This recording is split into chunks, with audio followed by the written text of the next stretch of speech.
நீங்கள் பார்த்து ரசித்துக் கொண்டிருப்பது பந்தல் மீடியா இந்தியா தொலைக்காட்சி.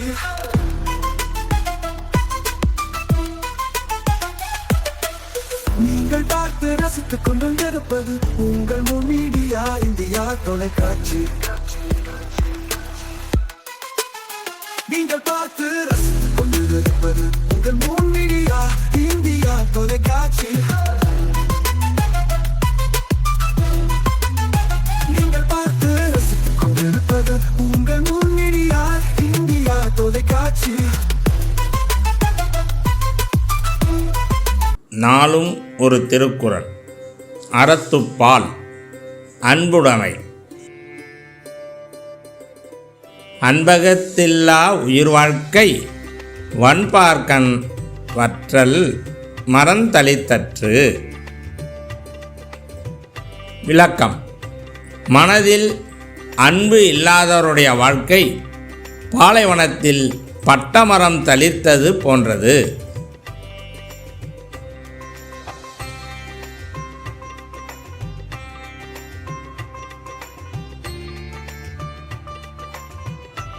வணக்கம். மூன் மீடியா செய்திகள். இன்றைய தலைப்புச் செய்திகள்: காணாமல் போன பெண் கொன்று புதைப்பு, புதுச்சேரி அருகே அதிர்ச்சி சம்பவம். தொகுதி மறுசீரமைப்பு மசோதாவிற்கு எதிர்ப்பு, புதுச்சேரியில் மசோதா நகலை எதிர்த்து திமுகவினர் போராட்டம்.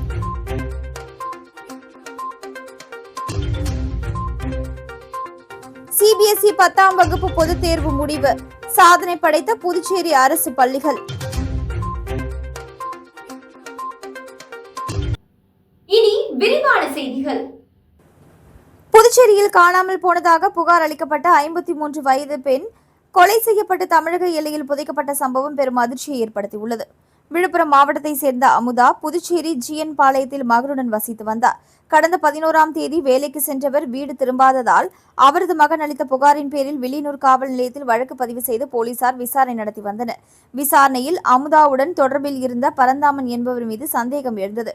அவரை பிடித்து விசாரித்த பொழுது பணம் தொடர்பான தகராறு காரணமாக நண்பர்களுடன் சேர்ந்து அமுதாவை கொலை செய்து தமிழகம் புதுச்சேரி எல்லையான பூத்துறை பகுதியில் முந்திரி தோப்பில் புதைத்ததாக அதிர்ச்சிகர தகவல் வெளியானது. இதனைத் தொடர்ந்து போலீசார் சம்பவ இடத்திற்கு சென்று உடலை மீட்டனர். பிரேத உடற்கூறு ஆய்விற்காக அரசு மருத்துவமனைக்கு அனுப்பப்பட்டுள்ளது. சம்பவத்தில் தொடர்புடையவர்கள் கைது செய்யப்பட்டு தொடர்ந்து விசாரணை நடைபெற்று வருவதாக காவல்துறை சார்பாக தெரிவிக்கப்பட்டுள்ளது. தொகுதி மறுவரையறை திருத்த மசோதாவிற்கு எதிர்ப்பு தெரிவித்து புதுச்சேரி மாநில திமுக சார்பில் அமைப்பாளர் சிவா தலைமையில் திமுகவினர் கட்சி அலுவலகத்திலும் வீடுகளிலும் கருப்பு கொடி ஏந்தி கண்டன ஆர்ப்பாட்டத்தில் ஈடுபட்டனர்.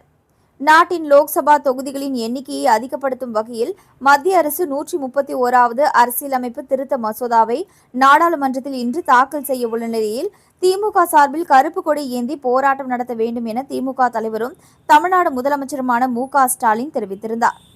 அதன்படி தமிழகம் முழுவதும் திமுகவினரால் ஆர்ப்பாட்டம் நடத்தப்பட்டு வரும் நிலையில் புதுச்சேரி மாநில திமுக சார்பிலும் கருப்பு கொடி ஏந்தி ஆர்ப்பாட்டம் நடைபெற்றது. புதுச்சேரி லபோர்த் வீதியில் உள்ள திமுக அலுவலகத்தில் புதுச்சேரி மாநில திமுக அமைப்பாளர் சிவா எம்எல்ஏ தலைமையில் கண்டன ஆர்ப்பாட்டம் நடைபெற்றது. கையில் கருப்பு கொடி ஏந்தியும் மத்திய அரசிற்கு எதிராக முழக்கமிட்டும் புதுச்சேரி மாநில திமுகவினர் ஆர்ப்பாட்டத்தில் ஈடுபட்டனர். மேலும் சட்ட திருத்த மசோதாவின் நகலை எரித்தும் தங்களது கண்டனத்தை வெளிப்படுத்தினர்.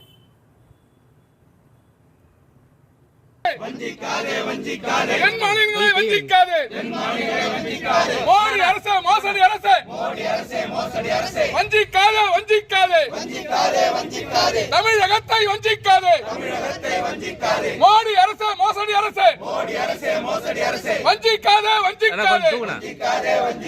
தமிழகத்தை வஞ்சிக்காதே மோடி அரசே மோசடி அரசே தென்னிந்தியாவை வஞ்சிக்காதே மோடி அரசே மோசடி அரசே வஞ்சிக்காதே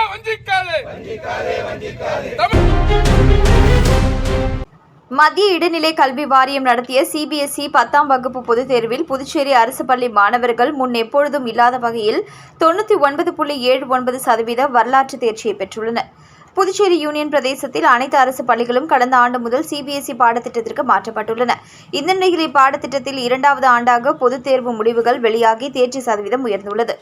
கடந்த பிப்ரவரி மார்ச் 2026 நடைபெற்ற 10ஆம் வகுப்பு பொதுத் தேர்வில் புதுச்சேரி, காரைக்கால், மாகே மற்றும் ஏனாம் பகுதிகளைச் சேர்ந்த அரசு பள்ளி மாணவர்கள் 5594 பேர் தேர்வு எழுதினர். தேர்வு முடிவுகள் புதன்கிழமை வெளியிடப்பட்டது. இதன்படி மொத்தம் 5582 அரசு பள்ளி மாணவர்கள் தேர்ச்சி பெற்றுள்ளனர். சென்ற ஆண்டு அரசு பள்ளிகளில் தேர்ச்சி சதவீதம் 2024-25ஆம் ஆண்டில் 81.25% ஆகும். சென்ற ஆண்டுடன் ஒப்பிடுகையில் அரசு பள்ளிகளில் மொத்தம் தேர்ச்சி விகிதம் 18.54% உயர்ந்துள்ளது. புதுச்சேரி பிராந்தியத்தில் 3865 பேர் தேர்வு எழுதியதில் 3858 பேர் தேர்ச்சி பெற்றுள்ளனர். காரைக்கால் பிராந்தியத்தில் 1145 பேர் தேர்வு எழுதியதில் 1140 பேர் தேர்ச்சி பெற்றுள்ளனர். இது 99.56% ஆகும்.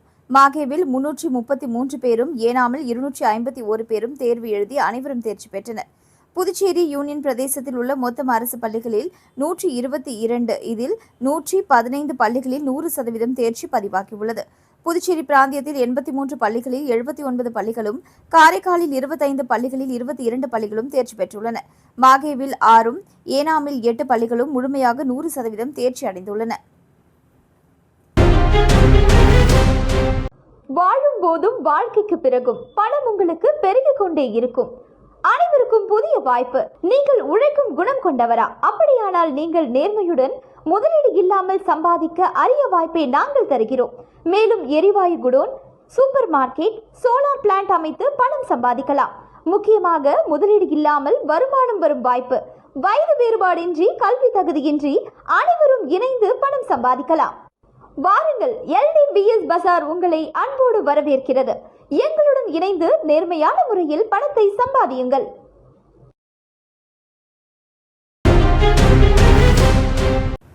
புதுச்சேரி திருக்காஞ்சி பகுதியில் அமைந்துள்ள ஸ்ரீ கங்கை வராக நதீஸ்வரர் ஆலயத்தில் நடைபெற்ற சித்திரை மாத பிரதோஷ வழிபாட்டில் பக்தர்கள் பலரும் கலந்து கொண்டனர். புதுச்சேரி திருக்காஞ்சி பகுதியில் அமைந்துள்ளது மிகவும் பழமை வாய்ந்த ஸ்ரீ கங்கை வராக நதீஸ்வரர் ஆலயம். இந்த ஆலயத்தில் சித்திரை மாத பிரதோஷ வழிபாடு நடைபெற்றது. இதனையொட்டி ஆலயத்தில் உள்ள நந்தி பகவானுக்கு பால், தயிர், சந்தனம், இளநீர், பன்னீர் உள்ளிட்ட பல்வேறு திரவியங்களை கொண்டு அபிஷேகம் செய்யப்பட்டது. தொடர்ந்து வண்ண மலர்களால் அலங்கரிக்கப்பட்ட நந்திக்கு மகா தீபாராதனை காண்பிக்கப்பட்டது. இதில் திரளான பக்தர்கள் பங்கேற்று சிவன் மற்றும் நந்தி பகவானை வழிபட்டு சென்றனர். புதுச்சேரி உருளையன்பேட்டை ஆல்பா மெட்ரிக் மேல்நிலைப் பள்ளியின் ஆண்டு விழா கம்மன் கலையரங்கத்தில் நடைபெற்றது. இவ்விழாவினை ஆல்பா கல்வி நிறுவனங்களின் துணை சேர்மன் தனலட்சுமி பாஷிங்கம், ஆல்பா கல்வி நிறுவனங்களின் துணை இயக்குநர் ராஜலட்சுமி, நந்தினி, நவீன் தியாகு குத்துவிளக்கேற்றி தொடங்கி வைத்தனர். ஆல்பா கல்வி நிறுவனங்களின் சேர்மன் பாஷிங்கம் விழாவிற்கு வருகை தந்த அனைவரையும் வரவேற்று வரவேற்புரையாற்றினார். SRM பல்கலைக்கழகத்தின் கோஆபரேட்டிவ் ரிலேஷன்ஸ் அண்ட் கெரியர் சர்வீஸின் senior regional head Dinesh Vasudevan இவ்விழாவிற்கு தலைமை தாங்கி சிறப்புரையாற்றினார். மேலும் அவர்கள் பொற்கரத்தினால் பரிசுகளையும் வழங்கினர். மாணவ மாணவியர்களுக்கு ஆல்பா ஆர்த்தோ கிளினிக்கின் இயக்குநர் நவீன் தியாகு, முன்னாள் ஆல்பா பள்ளி மாணவர் டாக்டர் அரவிந்த் குமார், திண்டிவனம் ஒலக்கூர் சமூக சுகாதார மையத்தின் உதவி அறுவை சிகிச்சை நிபுணர் அவர்களும், முன்னாள் ஆல்பா பள்ளி மாணவி டாக்டர் பானுபிரியா, DVL தியா தோல் மருத்துவமனையின் தோல் மருத்துவர் அவர்களும் இணைந்து பொதுத் தேர்வில் மாநில அளவில் முதலிடம் பெற்ற மாணவ மாணவியர்களுக்கும், நீட் தேர்வில் முதலிடம் பெற்று பல்வேறு மருத்துவ பிரிவில் இடம்பெற்ற மாணவ மாணவிகளுக்கும், வகுப்பில் முதல் மதிப்பெண் பெற்ற மாணவ மாணவிகளுக்கும் பரிசுகளை வழங்கி பாராட்டி மகிழ்ந்தனர். ஆண்டு விழாவில் ஆல்பா பள்ளி மாணவ மாணவரின் பல்வேறு கலை நிகழ்ச்சிகள் நடைபெற்றது. வாழும் போதும் வாழ்க்கைக்கு பிறகும் பணம் உங்களுக்கு பெருகிக் கொண்டே இருக்கும். அனைவருக்கும் புதிய வாய்ப்பு. நீங்கள் உழைக்கும் குணம் கொண்டவரா? அப்படியானால் நீங்கள் நேர்மையுடன் முதலீடு இல்லாமல் சம்பாதிக்க அரிய வாய்ப்பை நாங்கள் தருகிறோம்.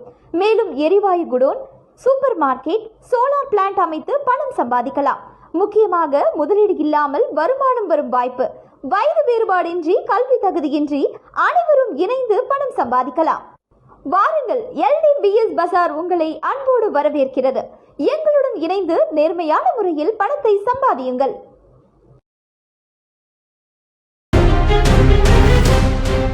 கடற்கரை காந்தி திடலில் திருநங்கைகள் தின விழா. சகோதரன் சமூக நல மேம்பாட்டு நிறுவனம் அக்னி சிறகுகள் திருநங்கைகள் கூட்டமைப்பு சார்பில் திருநங்கைகள் தின விழா புதுச்சேரி கடற்கரை காந்தி திடலில் நேற்று மாலை நடந்தது.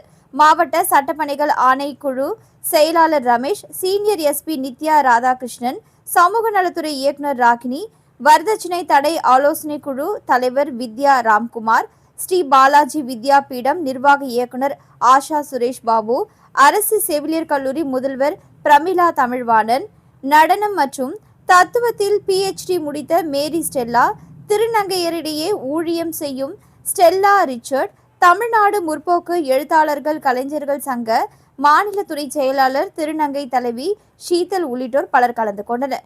நிகழ்ச்சியில் 10க்கும் மேற்பட்ட திருநங்கைகள் உடல் தானம் செய்தனர். 8 திருநங்கைகளுக்கு பல துறை மற்றும் படிப்பு ரீதியாக விருதுகள் வழங்கப்பட்டது. பின்னர் பல்வேறு கலை நிகழ்ச்சிகள், பறையாட்டம், பரதநாட்டியம், அழகி போட்டிகள் நடைபெற்றது.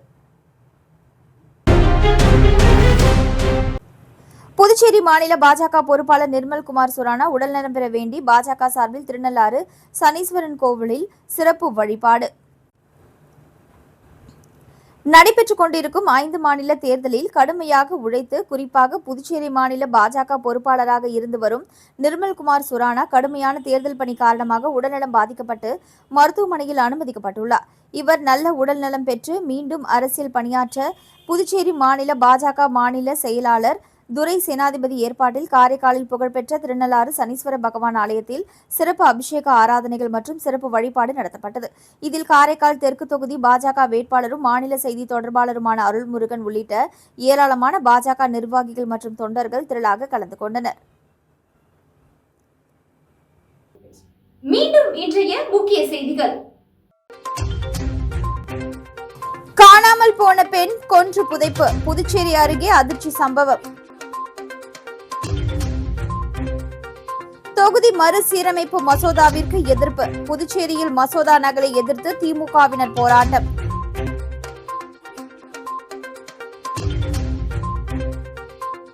CBSE 10ஆம் வகுப்பு பொதுத் தேர்வு முடிவு, சாதனை படைத்த புதுச்சேரி அரசு பள்ளிகள்.